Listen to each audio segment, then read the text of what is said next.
So the film starts with an assassination attempt on Senator Amidala's life, which would mean that queens are elected in this world. Oh, George. Padme, played once again by Natalie Portman, survives the attack, but her decoy is killed, leading Senator Palpatine, played amazingly by Ian McDiarmid. I mean, the guy, he's having the time of his life. It's incredible. He's just... I love him. I love another man. Yep, I love him. And Patrick Stewart. And Ian McKellen. And Hugh Jackman. Ryan Reynolds. Wait, so Senator Palpatine decides she needs further protection and assigns the returning Obi-Wan Kenobi, played again by the fantastic Ewan McGregor, and his Padawan learner Anakin Skywalker, played by Hayden Christensen, and yes, we'll get onto him soon enough. A pair of bounty hunters tried to kill Padme again using poison worms and a drone, when realistically a fucking bomb would have done it again. Like literally, she's by a massive window where the drone comes up to, so no sensor securities goes off. It cuts a little hole in the glass and then goes poison worm, and waits. Why couldn't I have thrown a grenade in there? Just kaboom! Game over. But no, they go with poison worms. This leads to possibly the first problem for me in this film. It leads to a spaceship chase, or the space car chase, I guess. 99% of this film is Obi-Wan Kenobi telling someone, or in fact telling Anakin, that Anakin is reckless. And do you know what Obi-Wan does in this scene? He flies out of a window. He literally jumps and smashes through the window to land and catch onto the drone, and spends most of the scene doing this. Easiest paycheck he'll ever make. So they end up tracking the bounty hunter to a bar where they apprehend the person, and she's about to tell them who her boss is, and then boom, she's killed by a toxic dart. The film makes then yet another big error. They split up Obi-Wan and Anakin, right? They split them up. And it annoys me because the few scenes we've seen with them so far, although Anakin's been quite combative to Obi-Wan's training, they shared an elevator scene, and they share a bit of camaraderie. They talk about times gone past, and oh, I saved you, Master. That you did, Anakin. That you did. And I want to see a bit more of that. I want to see a bit more of them, like, in danger, being like, huh, mind you this time, does it? Don't start with that, Anakin. We're in the middle of an assignment, and they can play off each other. And Hayden is not a great actor in this movie. That's an understatement. He's a terrible actor in this movie. I can't say I've seen him in much else, but this is my only reference for him, and he's pretty bad. But when he's sharing the screen with Ewan McGregor, he makes him look better. So keep them on screen together. But no, Anakin's assigned to protect Padme as she goes back to Naboo, and Obi-Wan's got to track down this toxic dart. And he talks to this alien cafe owner who seems to know more about this than the Jedi. Just utter nonsense. Why does Obi-Wan Kenobi have back alley informers? No. So let's start with the more exciting of the two. Let's start with Obi-Wan's story. He uses his connections, his underground connection he now suddenly has, and traces this dart back to a cloning planet called Kamino. As he arrives, the president of Kamino says, "Oh, right, we've been expecting you." Like, confusion? What do you mean you've been expecting me? It turns out they've been building a clone army for the Jedi under orders of Jedi Master Cypher Diaz. Who the fuck is Cypher Diaz? Right, okay. Yes, it's been explained in comic books and books that go alongside this, but you've got to understand that many of us in the UK don't have access to these comic books or novels. We do now, the internet's a great thing. But back then, back in 2002, we didn't. Trust me, I tried. I was very poor as well. No chance of me getting my hands on this with no internet, okay? So, how the hell am I supposed to know who Cypher Diaz is?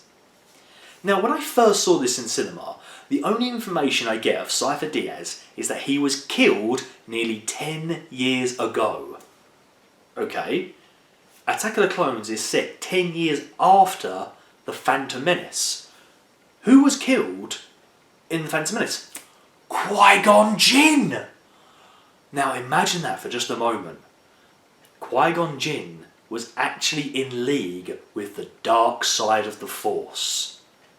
The fact that he brings this wild card, this loose cannon Anakin along, even though every Jedi's like, no, and he's like, yes, manipulative? He could be this secret mastermind but died too quickly to let his plan really unfold.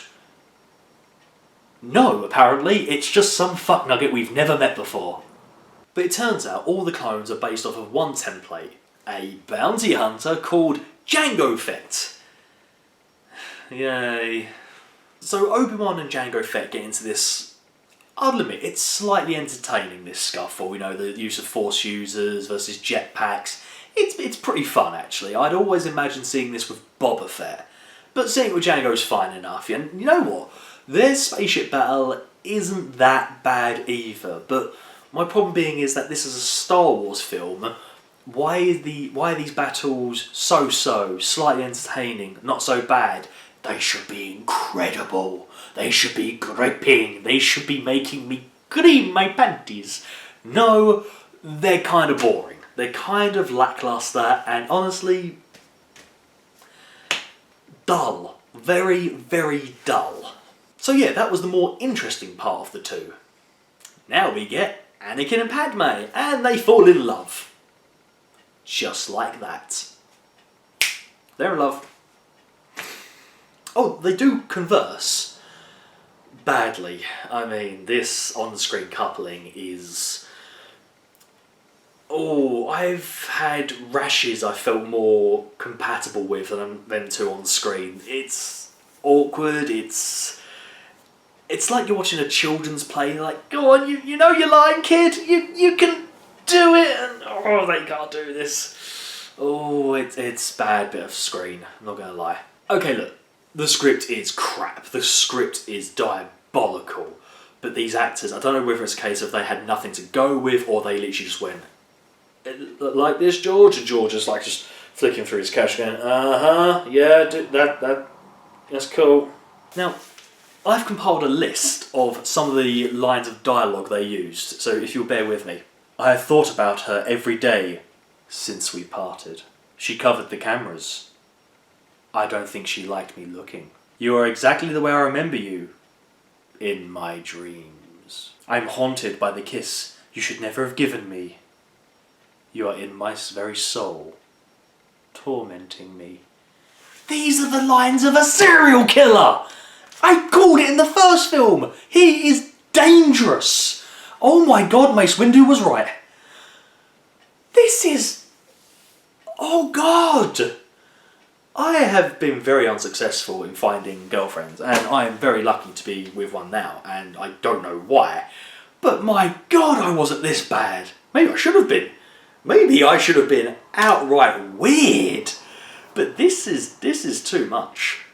Anakin then goes on to feel the pain and suffering of his mother, so he takes Padme back to Naboo to try and find her, only to discover she's been sold. So he tracks her down again to the famous Skywalker hut, where we're introduced to a very young Uncle Owen and Aunt Beru, who do tell Anakin, your mother's been kidnapped by Tusken Raiders. So Anakin, basically a complete stranger with no form of identification, takes this gypsy-looking woman and goes, here, look after her, I'm going to go find my mum, and leaves. Isn't that fucking awkward to deal with? I mean, you just left a complete stranger, you've just left your love interest with complete strangers who just say, yeah, your mum was kidnapped. What if they killed her? What if they killed her? I don't know why they would have, but she knew something. They killed her, she's buried out back. He then goes and massacres Tusken Raiders for no reason. But look, okay, it turns out they're telling the truth. He ends up there and he finds her just in time for her to go, I love, and dies in his arms. Okay, admittedly, as a child, this actually scarred me a little bit, I'm not gonna lie. I was a bit like, I was 10. I was 10 years old watching this, okay? I was a little bit like, I don't want my mum to die, this is quite awful sort of thing. Anakin then goes on a killing rampage. You don't see it, which I kind of like. I like the fact that it shows you kill a couple of sentries, and he cuts down another one. As for some reason they do like a transition of like a circle into his face. Yeah, I don't like that, and it cuts to Yoda, who's listening and feeling Anakin's pain and anguish, and he obviously can't see what he's doing or what's going on. He probably only feels that his mother's died because the dark side has clouded everything. Quite convenient, really. And you know what? It really is quite possibly the strongest scene in the entire movie. Just hearing Anakin's emotion, because he doesn't quite know how to physically show he's angry, but yeah, the whole dead mother scene is probably the best scene in the film. It also, and this is a tiny bit of a cheat, it also leads us to number 2 of 8 of No! It's minute, but it's in that scene there. Check it out.